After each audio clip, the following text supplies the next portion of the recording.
Research for this video po tayo ay mag-a-iron sa ating mga alagang biik na natirang 4 po. So kung natatandaan ninyo, ito yung 4 na natira nating biik na yung ating inahin ay nagkasakit po na wala ng gatas. So out of 11 po sila ay natirang 4. Ayan po.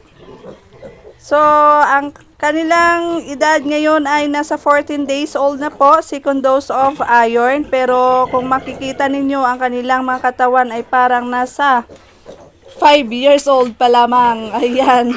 So, ganun talaga.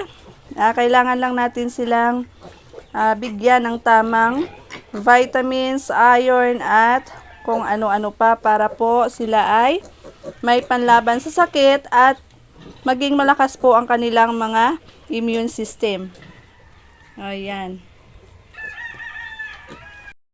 Napakahalaga po para sa akin ang pagtuturok nitong iron sa ating alagang biik upang po sila ay maiwasan ang pagkakaroon ng anemia.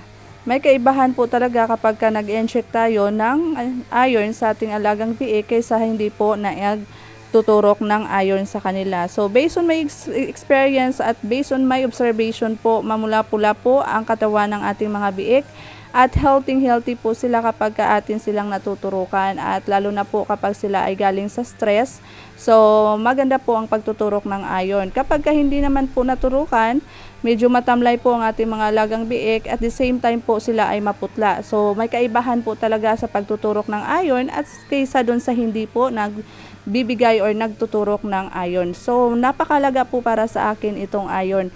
So, sana po ang video na to ay nakatulong sa aking mga kapwa ka-racers na bago pa lang at nagsisimula sa larangan ng